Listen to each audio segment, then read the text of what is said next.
Hey, what's up, YouTube? It's me, Gianni, and I just saw The Amazing Spider Man. But before I tell you what I think about the movie, I want to answer the most common question I've heard about this movie. Anytime I would try to talk to someone about, like, if they thought it was going to be good or if they're planning on seeing it, the first thing they'd always say is, why the fuck are they remaking these movies already? The last ones just came out a few years ago. And I thought that originally as well, so I did a little research.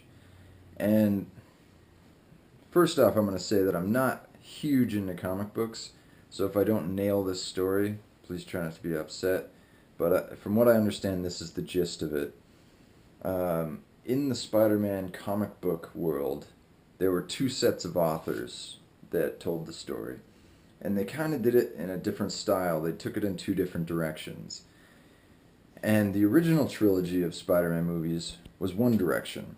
That was the story involving Spider Man, obviously, with Mary Jane Watson as his girl, and Harry and Oscorp and all that.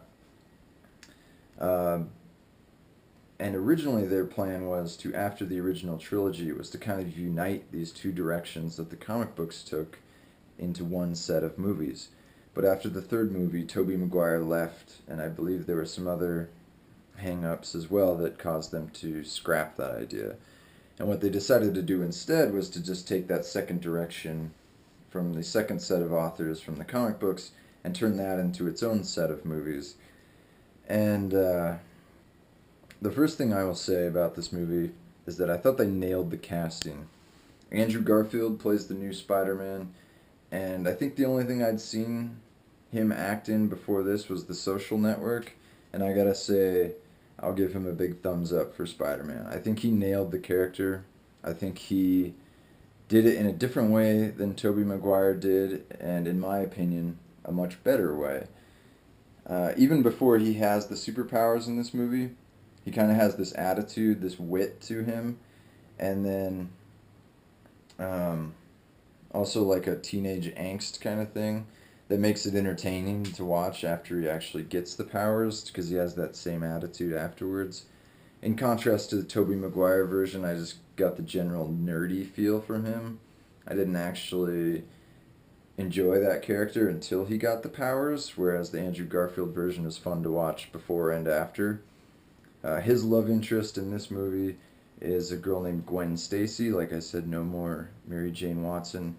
Gwen Stacy is played by Emma Stone, who is awesome as usual. She always brings a quirky, little awkward way to portray characters, and in this case, it worked very well.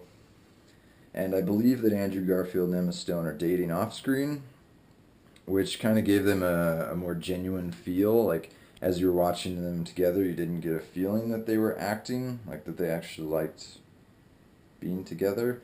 So that was a big thumbs up for the attitude of the movie.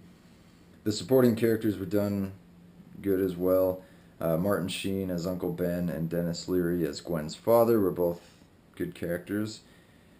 And the Lizard Man is the villain in this one, which he was a scientist that originally worked with Peter Parker's dad, which kind of brought an interesting element to this movie that the original one had. It kind of went more in depth about Peter's parents, what happened to them, and his lost relationship with them.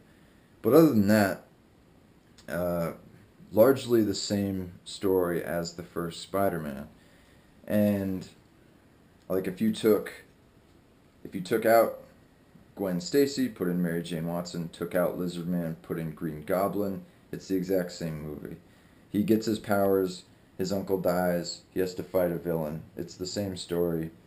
And I wouldn't think that was a bad thing if the first movie hadn't done it so much better. The original Spider-Man told the story much, much better. This new one assumes that you know too much about Spider-Man already. It doesn't explain the things that he's experiencing and largely just assumes that you already have knowledge of the character.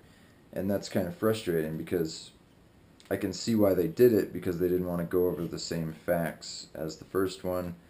But that was like the appeal of the first one. It gave you depth, it gave the character growth, and you were experiencing the changes in him as he was, as a viewer.